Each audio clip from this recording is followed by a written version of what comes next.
What's up, fam? This is Anomaly. This is just a couple little small talks that I'm putting out there. Some things that have been going on with me. I don't know if they're going on with you, but if you're experiencing this, I'm just providing some advice. And if you want to provide some advice in the comment section, please do. This is for those who have, lost loved ones. Ones that, like, they were strongly, heavily connected to, bonded to. This is for those who, may have lost a soulmate, a child, a grandparent, just a lost period in that aspect of them no longer being here in this physical realm and their physical body hosting their spirit. Just that. I want to give a shout out to all of you who are trying to push through. Grieving and grievance, it's like people think that it's one and done and it's over with, and okay, we buried this person, it's over. That's not it at all. People don't understand, especially when you have that attachment, that special, like, attachment with someone. They don't really get, like, that you can't just let go. Because when you spent time with this person, you built with this person, you created with this person, you dreamed with this person. Hell, you might have did drugs with the person, I don't know. But when you did all these things with this person, you felt free. You felt like yourself, or you discovered more parts of yourself that you didn't know.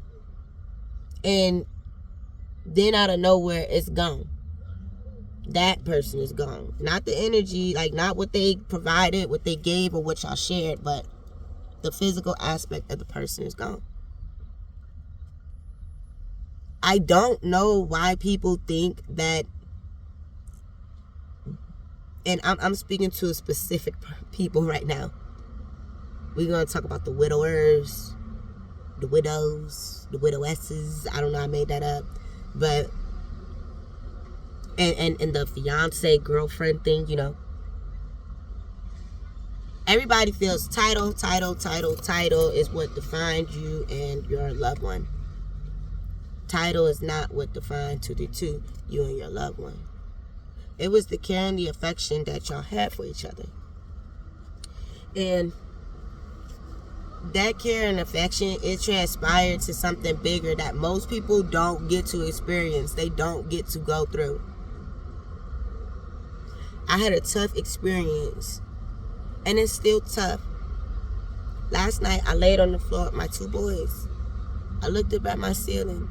We were just joking around. We were just playing and reminiscing on their father who passed. My youngest son's father who passed. And I remember saying it. I looked up and I said, wow, it's the three of us, like the Three of Cups, celebrating, happy. But that fourth, person isn't here, but the energy is here. Spirit is here. Spirit is around. And I was like, it's been 4 years now, as of the 13th, that we've been living and trying to move forward without Dad. And in the beginning, it was hard. I'm not going to lie to you. For anybody who may be coming into a situation where they are about to lose someone, or they have, and they're still trying to find their way, it's never easy to lose for someone that you care and love, someone that you put and invested into, right? And in the same token, everybody that didn't live with you, or that wasn't around you, or that wasn't a part of your situation, they got everything in the world to say. Some of y'all may have been embraced, and I applaud those families that embraced their children or their in-law child and whatnot, like, embrace them after this significant loss took place. Because it takes a strong person, a strong people, a strong village to be able to come together and to help a family with a loss endure and push forward. So each and every one of you, family members, friends, co-workers, because, you know, some people are like, I don't have friends, I have acquaintances, but your acquaintance actually gives a damn about you. I shout out to you, clap your hands. Like, I'm really happy that people like you exist. I was not fortunate with that. I was fortunate with that to some degree on my own side of the family, but with the person that I lost, they family left when they left. And so when they, to me, it's a rollout. See, when we're trying to come up with how to send this significant person off in the best way that they would want, the way that individual displayed their life while they were here. Now, some people, they didn't display it very well, but they were very loving or very caring in other aspects. You know, some people just make some decisions they shouldn't, and then some of the deaths are just natural. They were meant to be. You know what I'm saying? Not painful, painless, whichever. But, and I apologize, this is a total trigger warning. This damn mosquito, baby, get your ass out of here. Come back to my damn car. I'm tired of getting bit. But switching back, I experienced something I never thought I'd ever experience when I lost my significant other. My significant other is half American, half Nigerian. And although born and grown up in America, he was very fond of his Nigerian roots. And I knew that because I lived with him. I knew that because we were together. You know what I'm saying? We had been dealing with each other. Sorry, I'm just trying to roll my windows up.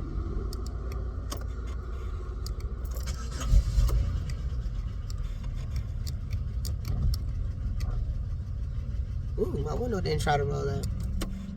Somebody want the mosquitoes to come. I think not, honey. But,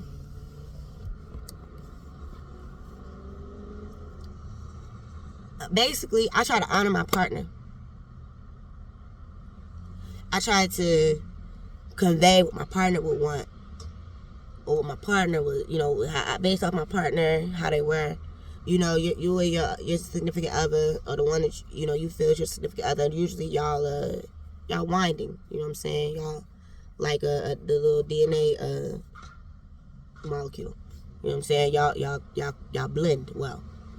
And I felt that I was alienated from basically all decisions that pertained to my special person send-off.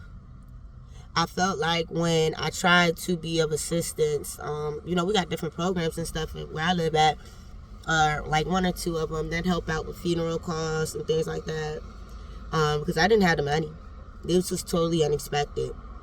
And, boom. So I was basically like left out of all the planning.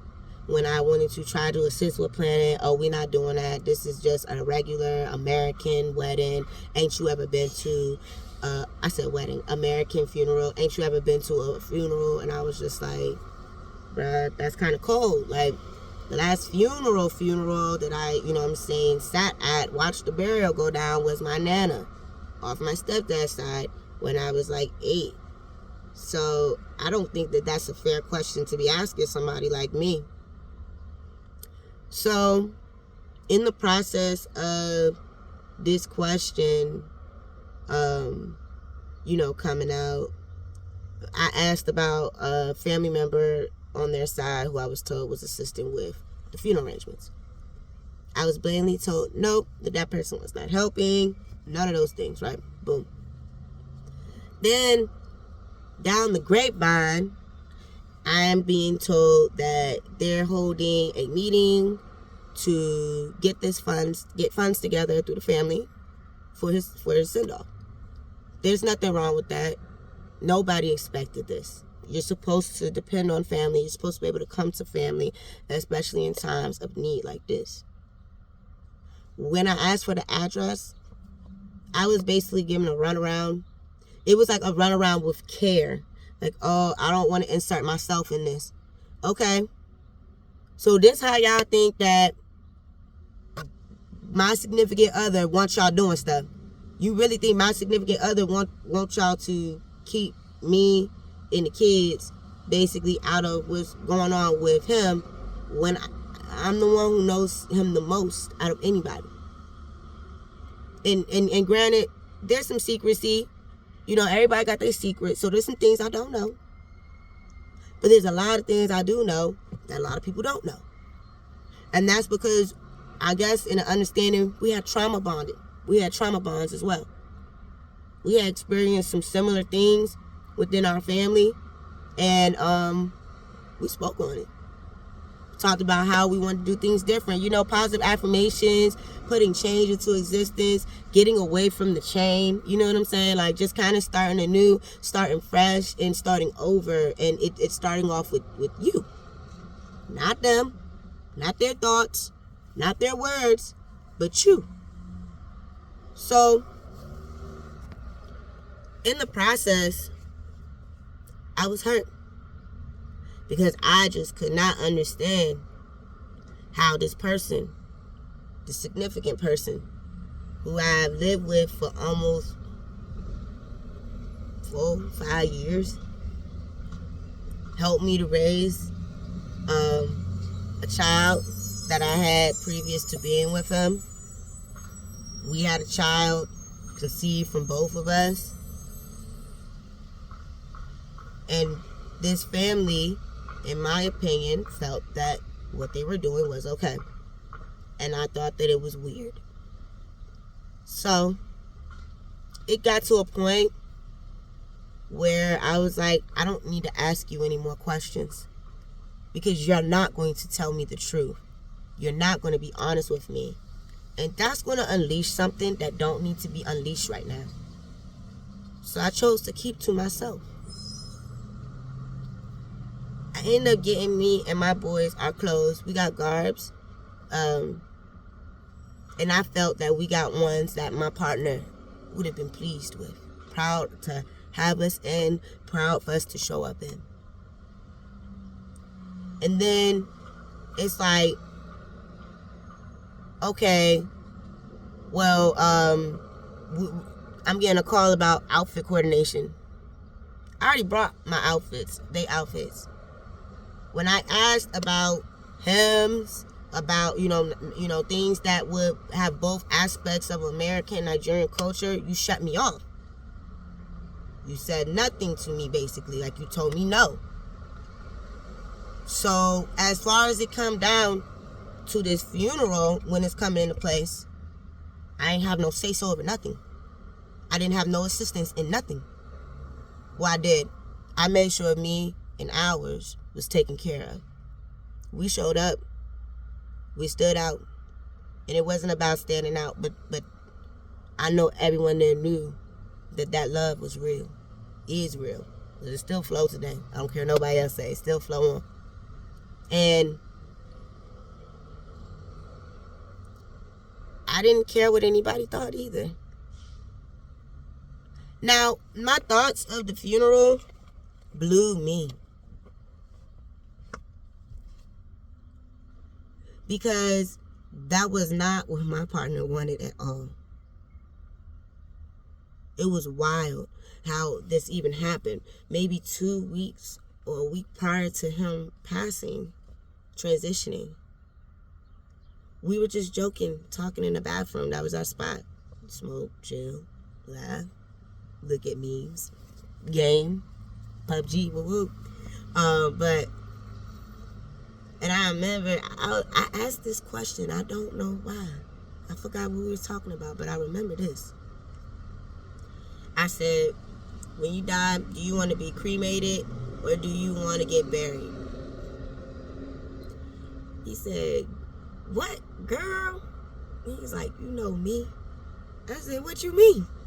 He said, you see how I live. I'm free like a bird. He was like, I would feel caged in if I was in the ground. I conveyed this message at some point. I started getting screamed at. I ain't burning my child. And that's no fault to this person's emotions or me taking away from it. They can have their emotions, but it's not about you. It has not been about you. And for all of you out there who are watching, cross watchers, who are on the opposite end of what I'm saying, and you're the ones inflicting this on people, it's not about you. It has not been about you for some time. For some time now, these individuals, they chose a different path. They chose to find something of comfort. They chose to find an area of calmness. They chose to find an area of solitude. They chose to find an area of joy, of happiness, of thrill. And that's me saying all that without trying to throw in background information about how people be sitting here doing things for their own benefit, for their own pleasure, for what they want, for what makes them feel good and empowered, but disempowering others. That's wrong. And I just did a Leo reading about that. How can you feel good about yourself? How can you feel great? How can you feel like you're on top of the world or that you're a winner? And at the same time, while you're doing it or how you got there, you crushed everybody else around you. That's wrong. And so, just to be clear, I haven't had this conversation yet. It's been 4 years. I have not had this conversation. Because back then, like even now, my heart is racing. It's a very touchy subject. And you gotta pick and choose your words wisely. Because at the end of the day, the same way you hurt, they hurt. But you want to be vibrating in the upward position. Don't vibrate down. People will try to make you feel lost. They will try to make you feel like you are of no value, like you are of no worth when death comes into play. And to be honest, maybe it's not just when the transferring of the spirit from the body happens. Maybe this has been going on the whole time in your relationship or with who you were dealing with. And you just try to let past it. You just try to do the right thing. You just try to be sweet. You try to be kind. You try to be loving the way that you would want someone to treat your folks. You try to honor your partner and respect your partner for that. Sorry. Honor your partner and respect your partner for that. And at the end of the day,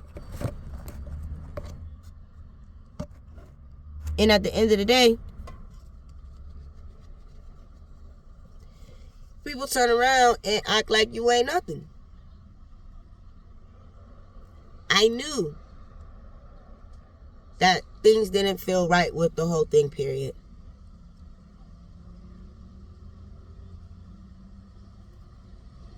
The person comes to my family's home afterwards, because we gathered to my family's home, like my folks on my side of the family. They all came to clearly, offer condolences. It was silent in that house. Because everybody knew that I felt so broken.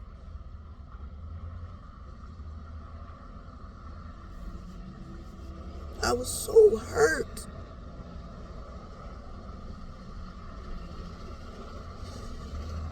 I loved him, and then this person shows up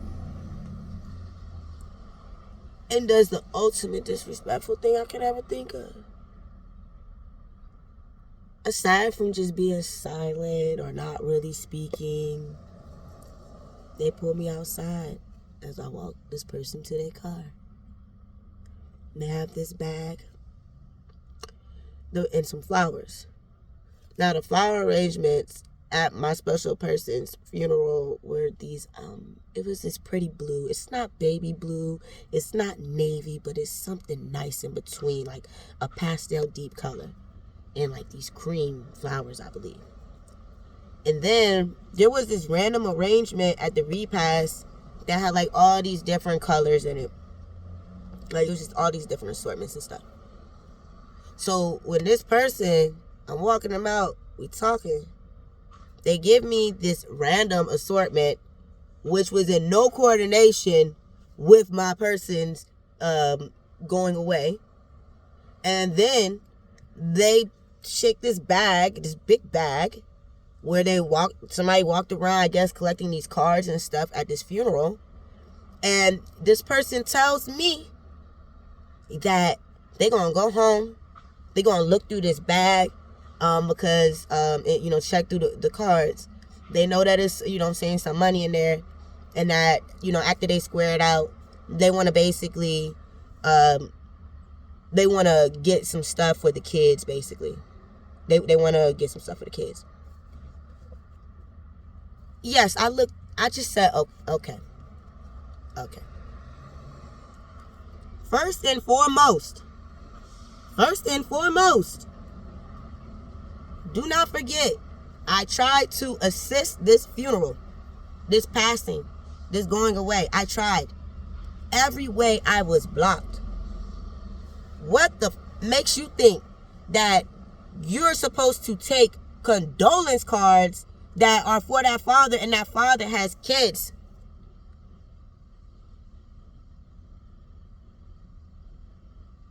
Let's be real. Nothing was split. I'm going to tell you that now. And it's not even about the money. It's the fucking principle behind it. It's the principle. It's not okay to do that to people. You stealing from a kid. Let's call it what it is. I told I'm about to say my original baby daddy. I'm sorry. My oldest son's father. I told him that before. You're stealing from my child. You want me to give you money for you to go to court to ask them to lower what you have to pay for child support for your other kids. You want me to give you like $150, then you drop it down to $75. You got at least 6-7 siblings. You're a whole human being. I take care of this kid. This kid is with me. I put into this child. I funnel everything in me into that child. Can you take $25 and get the hell on? Now I'm a B word. Now I'm this. Now I'm that. Now I wasn't never good for nothing. Now I'm a hoe. Now I'm a whore. Okay. Go. Because at this point right now, it sounds like you're capping. It sounds like you're BSing. It sounds like you're trying to take my money for whatever it is. And at the end of the day, you're taking money out of my child's mouth. So no, I have nothing for you. Now I don't have nothing. Not even 25. Gone.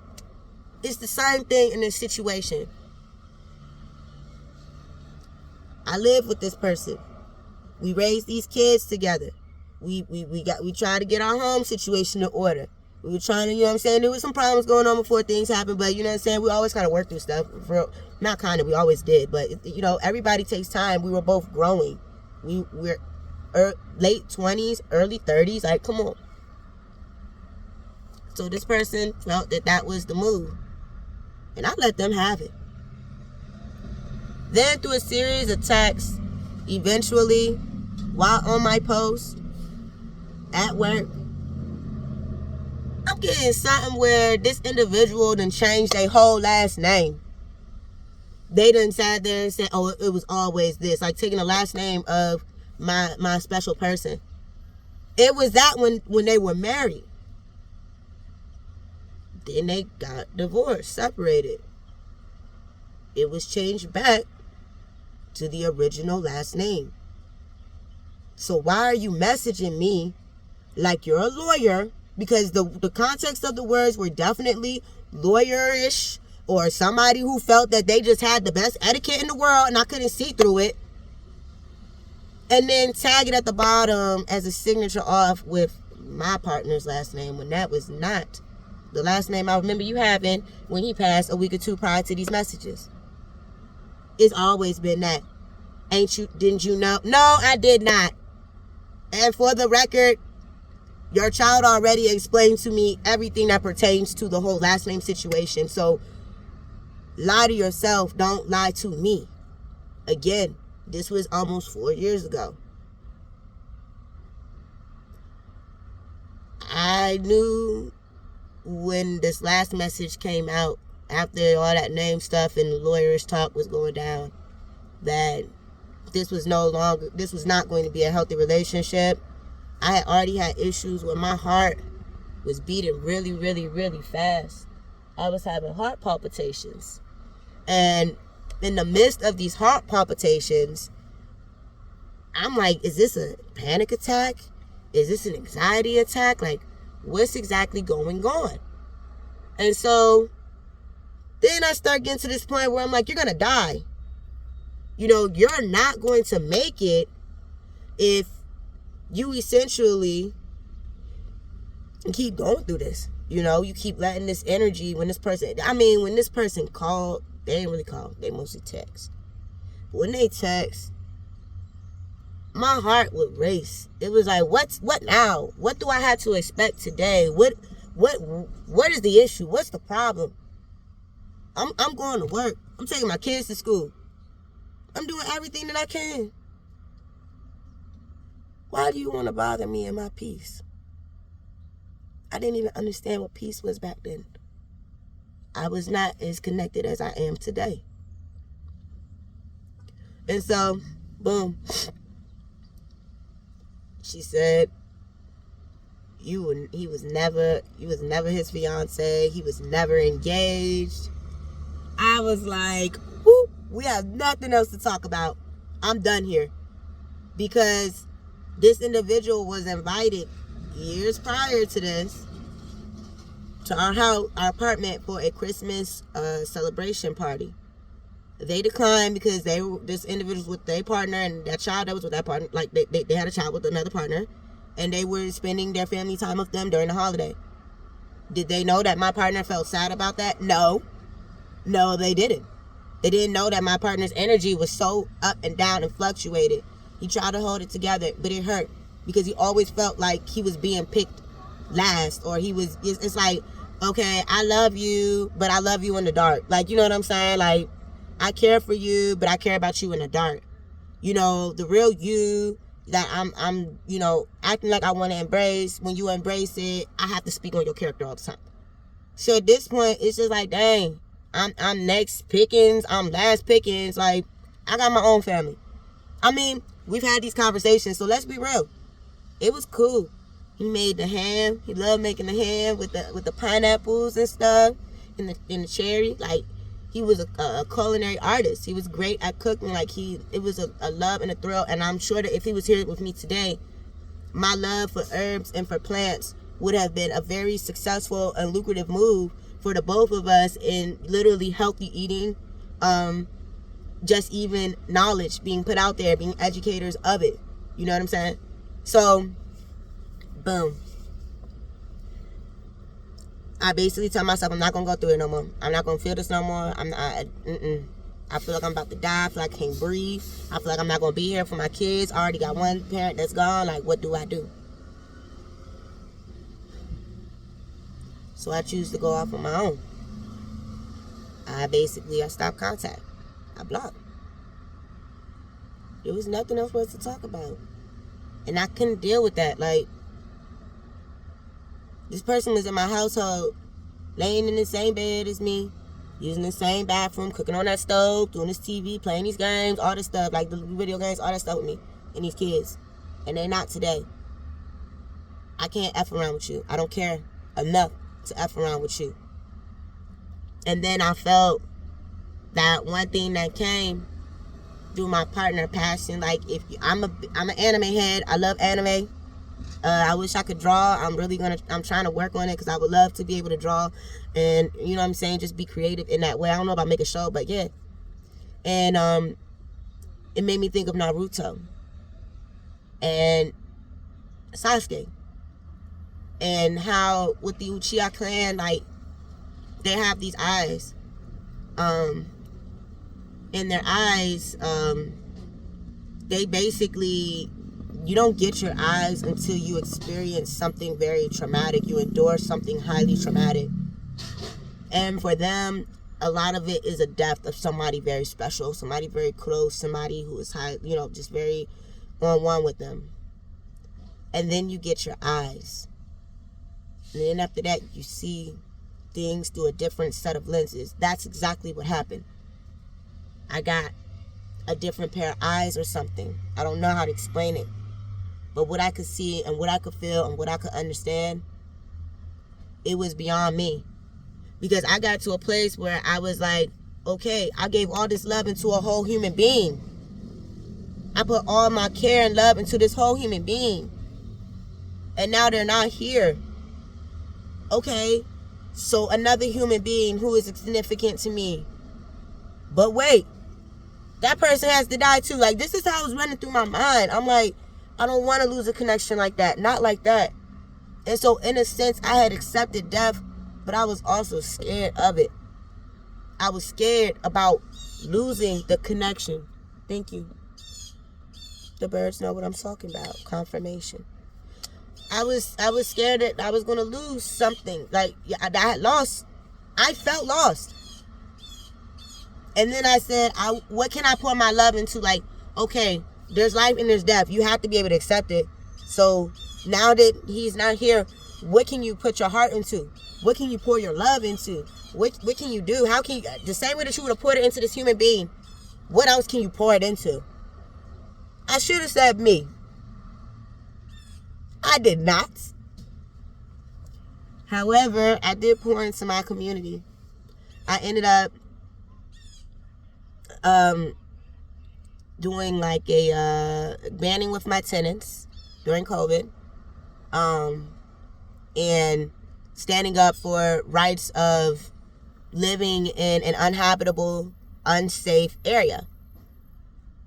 And I'm going to talk about that more in a different video, because with that, I want to provide the dark and the light that comes out, and definitely give you all some push-worthy advice to go forward on that. Don't stop. If you're doing it, you keep speaking up. Always remember, everyone, that it's the way we say it. It's how we say it, basically. Not what you say, but how you say it. So if you want your message to come across, you can't be in the energy of being upset. You can't be in energy of feeling like you're having panic attacks or heart palpitations or you can't breathe. And that's why I couldn't have that conversation with that person. I couldn't talk to them. I felt like I was just going to get lies. And then ultimately, I felt like I was going to disrespect my partner's folks. And I don't feel that my partner... I mean, I ain't going to lie. My partner might have said, yo, you do what you got to do. Because he sat there and told me that before. Like, so what? I don't care what so-and-so said. You say what you need to say, or you do what you need to do. That don't mean nothing. And he'll check something. He'll check it real quick. But it wasn't about him checking family or nothing like that. Like, okay. So, boom. We've been going and trucking along for a minute now. I reach out to the family member like 2 years later. I still have a crib that this individual gave us when our youngest son was an infant. But it was under the premises that we would return it back, because it's I think it was supposed to be used as a family heirloom. I had been holding on to so much stuff and just trying to figure my life out, that it got to a point where everything was cluttered. And I had to declutter, and I had to reorganize and get things in order. The crib had to go. The crib was the only item in my mind that tied me to this individual. If something needed to be said when I dropped it off, I guess it would have happened, but I was hopefully planning to just leave it at the door and keep it busting. They ended up telling me, don't worry about it. This is that and the third. And then turn around and ask me for pictures of the boys. Now, I'm going to tell you what my reaction was to this. And it's going to be what it's going to be. Either you're going to hate it or you're going to love it, or you're going to try to say, oh, you were just doing too much. I don't care. I am very protective of myself and my children and our energy and whatever force fields try to come or go. When this message hit me, I felt weird. It didn't feel right. I started crying hard. I was like, oh, heck no. Y'all know about pictures. Y'all know about roots. You know about people who do practices and all that. One thing I learned in all this is that everybody on that side of the family, I don't really know. Maybe on the African side, you know, part of his family, I'm more of we have an understanding. The American part of his family, no. I don't think we have an understanding at all. So, boom. Time has been going on. This happens. I basically get the crime. feel some type of way, I reach out to somebody who is a very neutral person, a very God-fearing person, somebody who always going to tell you to go pray about it. I stated, I don't feel right sending these pictures. Something is off. And I know that maybe I say some things or, whatever, where you feel like it's mystic or something. I don't know. But I'm telling you, I am not going to send these pictures. I respect you enough to let you know this because you have been in me and the kid's life this whole time, even after his passing. Shout out, Auntie. But you've been here through this whole thing. Like you've been a great supporter in all of this. So I don't want them to come back to you where somebody be like, oh, I tried, she did not. I attempted, she denied. No, I denied for a specific reason. Something did not feel right. Lo and behold, later on within the week, I found out what it was. I had a dream, and in that dream, I seen me and my kid's picture floating up in some water. It's like a Polaroid shot. And my partner who passed away, each of us had our own Polaroid shot. It was clear water. Out of nowhere, the water starts turning black. It starts getting this black smoke all in it. And then these black vines start coming up and wrapping around the pictures. I woke up. I was crying. I was hurt. I was like, I knew it. That's what made me call the individual that I respect to tell them this. Because when you talk about spirituality and different things of that nature, not everybody is an understanding person of it or a believer in it. I was definitely talking about some mystic stuff, Native American, African, I'm saying, Palo Santo, all that, Santa Maria, all that. Like, I call somebody who specialized more in understanding what I saw and what I told them. And normally this person would tell me, no, pray. Just ask for the goodness. Ask for forgiveness for them. They was like, you have to do what you have to do. That was enough confirmation for me to know that what I felt and what I saw was not wrong. Something was ingenuine. It all seems even more ingenuine when people hit me up on Messenger, IG Messenger, Facebook Messenger. I don't get y'all. Y'all hit me up, and it's after I don't know how long, and then be like, oh, I want to see the little one. When me and my partner were together, we've never given you the impression that one was more important than the other, so I don't know why y'all keep thinking that you're going to push this agenda. It's not happening with these two kids over here. We don't believe in that. We already talked about that. We already hashed out our demons and whatnot of the things that we experience that pertain to that understanding of a child feeling like they're more important versus the other, or feeling in lack of versus the other, and what can happen from it. Because both people experienced it to some degree. So we already knew what we was doing with our kids. Why y'all trying to come in and make some changes? I don't even want to hear, oh, but that's his, that's his blood child and he looked just like him. That ain't got nothing to do with me. The oldest one sat there and was raised by him since he was, under 2? And when he passed, he was about 5? 6? 6. Yeah. Come on now. So when I be seeing that crap, I be looking like, man, why are you messaging me? You already coming off in a way that I know we're not going to agree with. I know my partner's not going to be straight with it.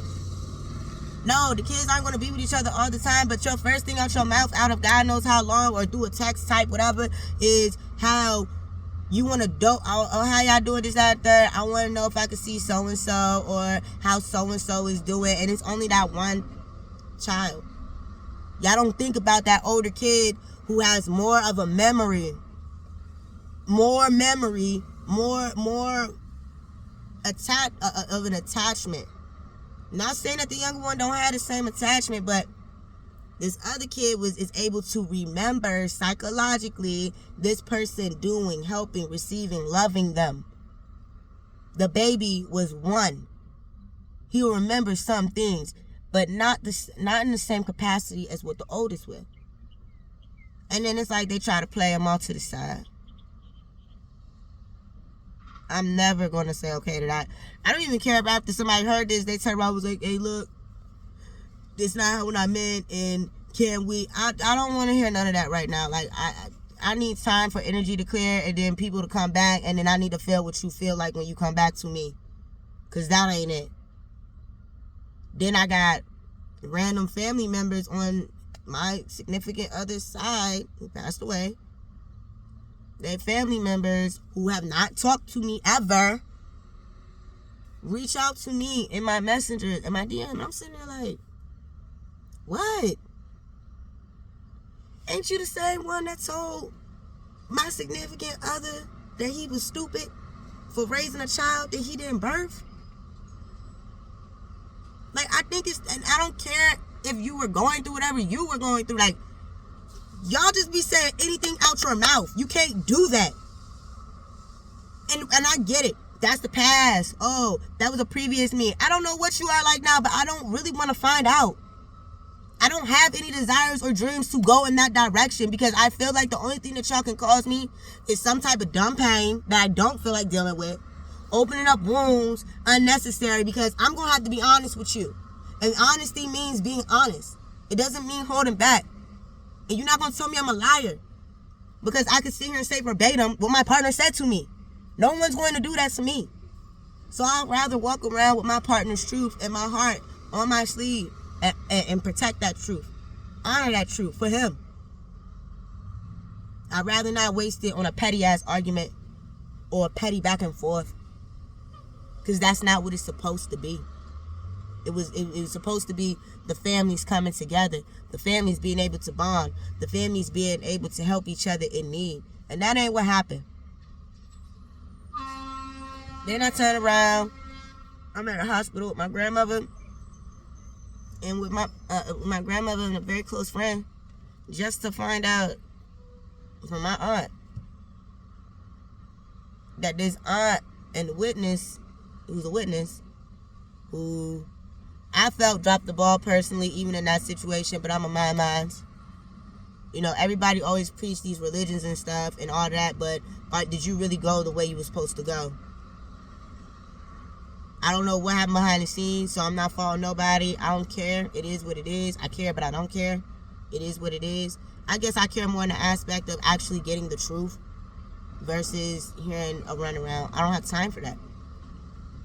My aunt asked me if basically I'm denying the little one the right to see the other people on his side, on my significant other side of the family. I said, no. What are you talking about? She was like that basically my significant other folks said that she reached out and I ain't letting her see the kids. Well, I'm going to let you keep going ahead with your story. You can keep telling the world yours, because I'm going to tell mine. And we're going to let that go ahead and go. See, my character outweighs anything that anybody can say about me. I effortlessly am who I am. So for those who tried to lie, they tried to game, they tried to play, we don't have nothing to do with each other. See, your contract with me was up when I realized what you were doing. And that's the same for y'all. Those contracts are up. They're over. You don't have to stew in that. Misery loves company. People want you to be upset. People want you to be sad. People want you to be in a stupor like them, because they don't know how to bring themselves up out of something. No, I didn't come up out of grievance and was like, yeah, I'm so good. Like, no, it wasn't nothing like that. It took time. It took me going to therapy and then me canceling her, because how you gonna be my therapist and I'm basically like asking all the deep questions? I need you to go deeper. Like, come on. Fired. Pushed off to the side. I don't know what to call it. Moved.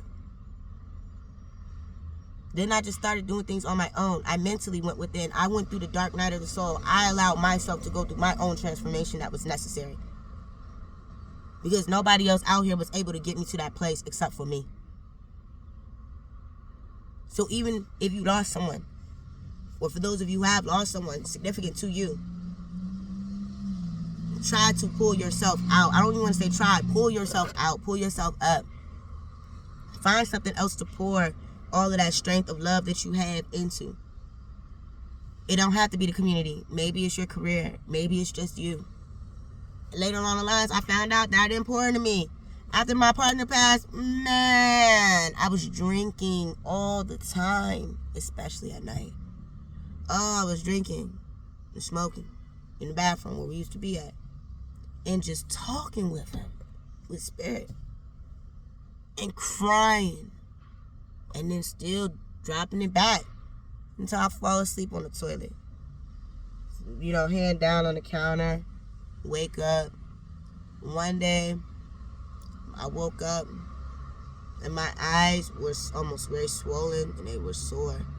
And when I went to the mirror, they were very puffy from the amount of crying I was doing. I was over crying even at that. I had no more tears and it still hurt. My eyes hurt. I knew that day that I couldn't do that no more. And I had probably done this for months. I'm not proud of it, but that was how I coped through. So, I have at least 2 times in a year where I can identify that my depression is a little up and down. It's more manageable, but it is up and down. We all got a little depression in us. Friday, September the 13th, all the way through Christmas, is a hard time for me. I mean, dressing up like anime characters for Halloween and some, going out to the parties, Thanksgiving, Christmases, just hikes, all that. And then there's our birthday months, which is May through August. So it's like, especially in May. I mean, we in the first 10 days, both of us.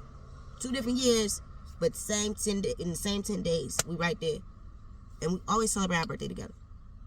So, I'm happy that I have these memories.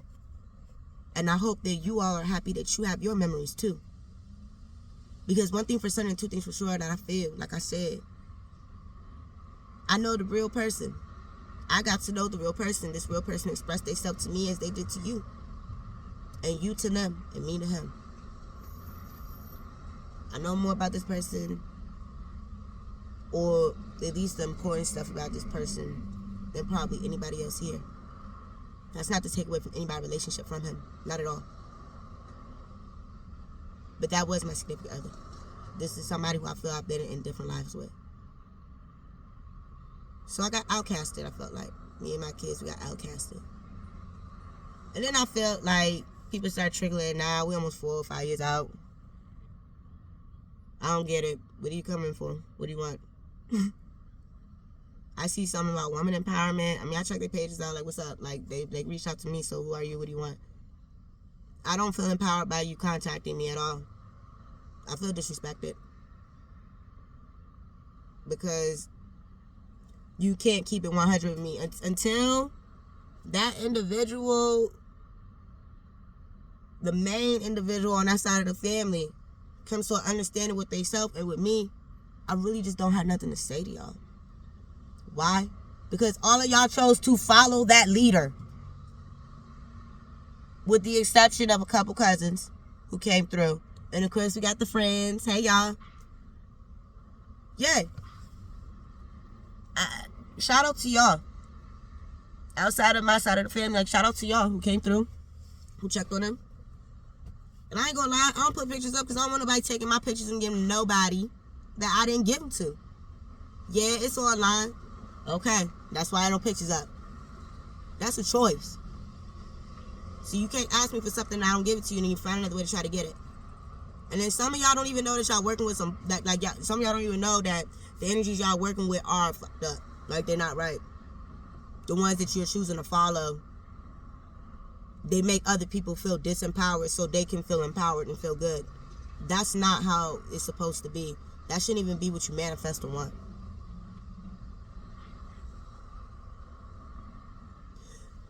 So the last part of this is 10 minutes, because I guess it's an hour. If you listened, you listened. If you didn't, okay. But this is my truth, and I'm sure I'm going to speak on this again. But the last part of this is for those of you who have been lied on. I was lied on. When my significant other passed, his friends came together and they did a GoFundMe. I had no idea about this GoFundMe. Like, let me tell you, I'm a good introvert. I keep to myself. And God, oh God, don't let me be hurting. I'm really not. You're not going to find me. I didn't know about it. His best friend ends up reaching out to me and tells me that they did this. This is where it's at so far. And, you know, beneficiary, all this stuff like that. I said, is this for real? He was like, yeah. I didn't know I was going to pay my next month's rent. I didn't even know if we was going to be staying at the apartment that we were staying in. Like, I mean, when I say we live paycheck to paycheck, we live paycheck to paycheck. Of course, there were different things that went in between having a job and somebody not having a job, but that's how we was living. So, no, there was no extra funding or anything like that. That's why I was just like, so you took money that could go towards what these children need for yourself. Because at this point, it's for yourself. I don't give a damn if you pay anybody back that gave you money towards that funeral. Nope. Personal decisions that shouldn't have been made. People play with tricks, and then they get silly prizes. I said it wrong, but so. So, we do this GoFundMe thing. Boom. It's going down. After the funeral, I think it was the same day, or no, it was like within that week, we do a libation where I wanted to do it. It was an honoring to him for moving forward and of his life here. And we had a lot of friends and family who kind of came out and supported. Now, remember I said the cousins on his side, they showed up for some stuff. The younger cousins, like, they showed up for stuff, basically. They showed up there. No, I don't think nobody else showed up from that side of the family. Like I said, we were basically estranged at this point. Anyways, so that main person on my partner's side shows up.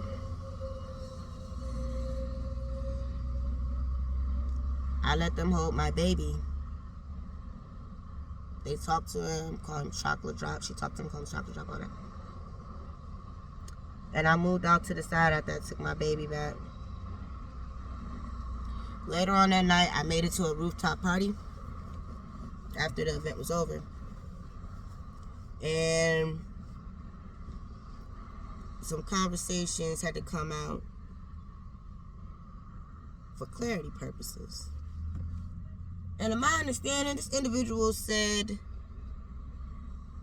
to stop using their child as like a poster person for online to get the money, which it was nothing like that. It was our family photo, so it was weird that they said that anyways. Then they turned around and said that they should not give me this said funding because I was irresponsible or something like that, that I didn't know how to manage money. Like, it's a bunch of bull. So then I'm sitting here like, I didn't know how to manage money.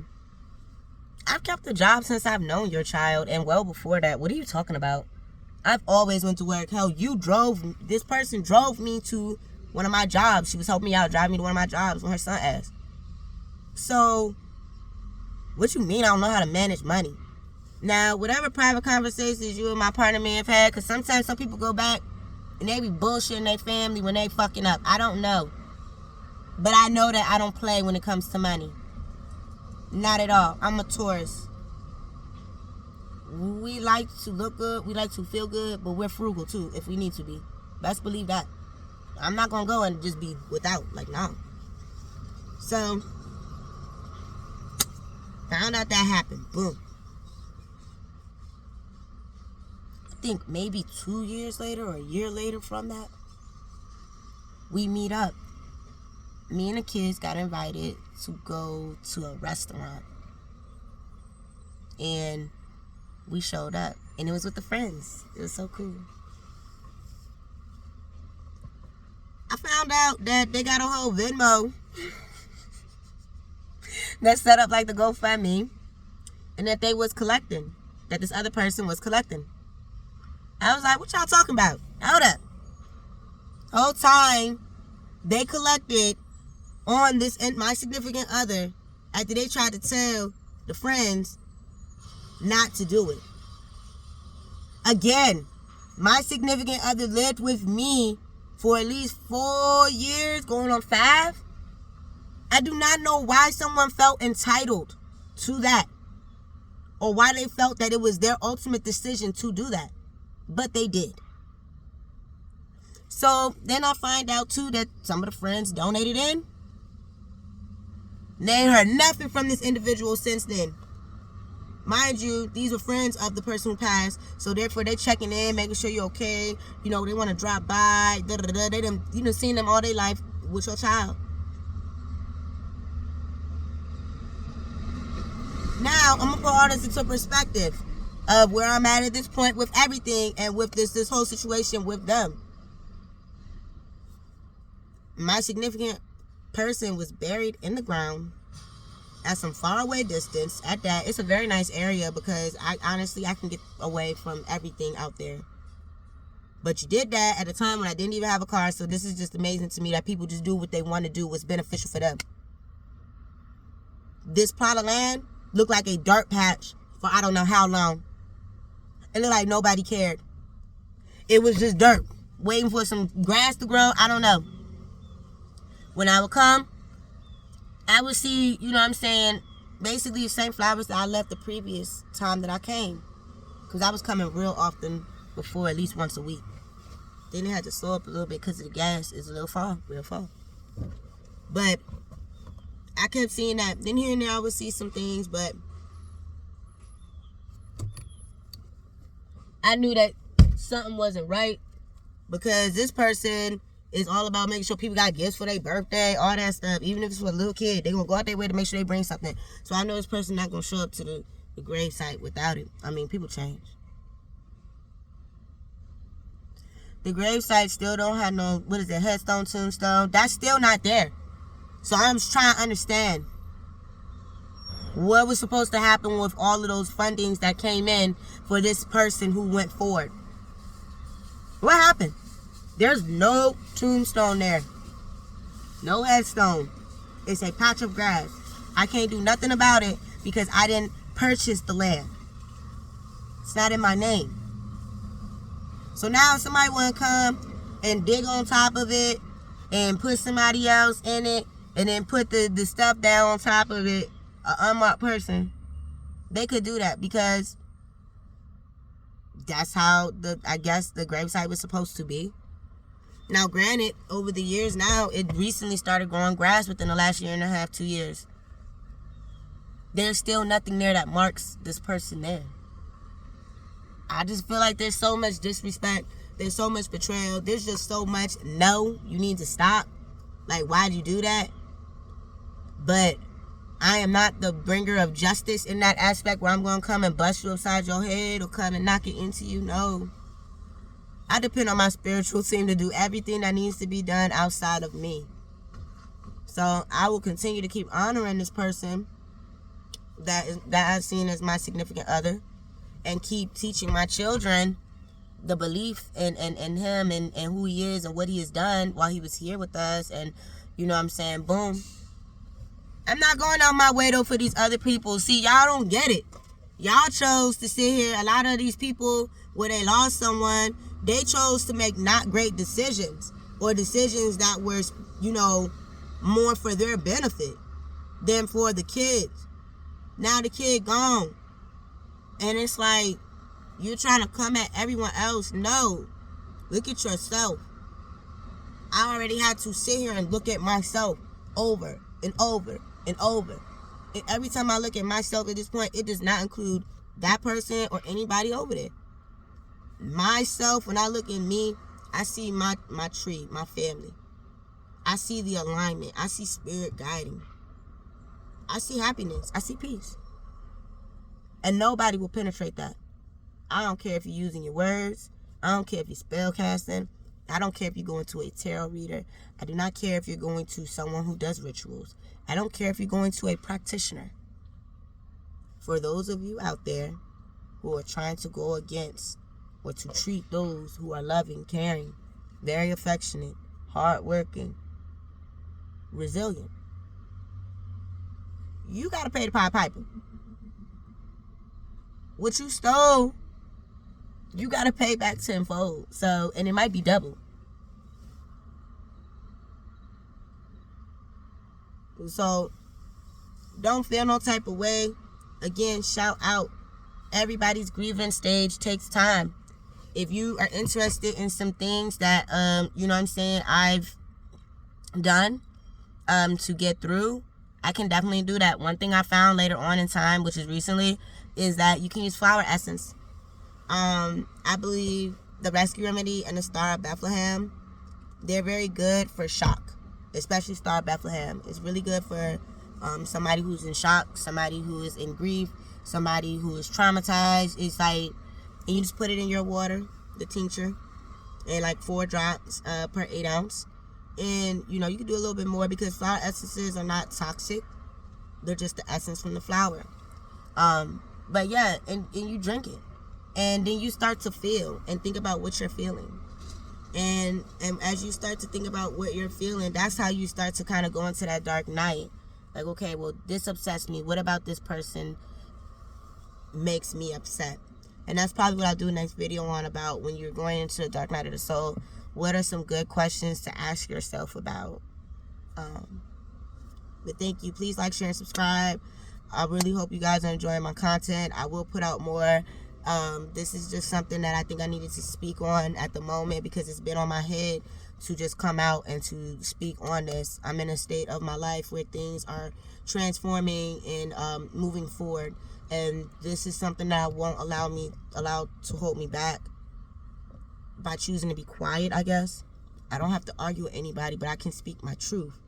And I know that in this particular situation, the scales were not balanced at all. But please like, share, subscribe. Anomaly, naturally anomaly. You know what I'm saying? Get with it if you can. Most definitely, thank you. Appreciate you.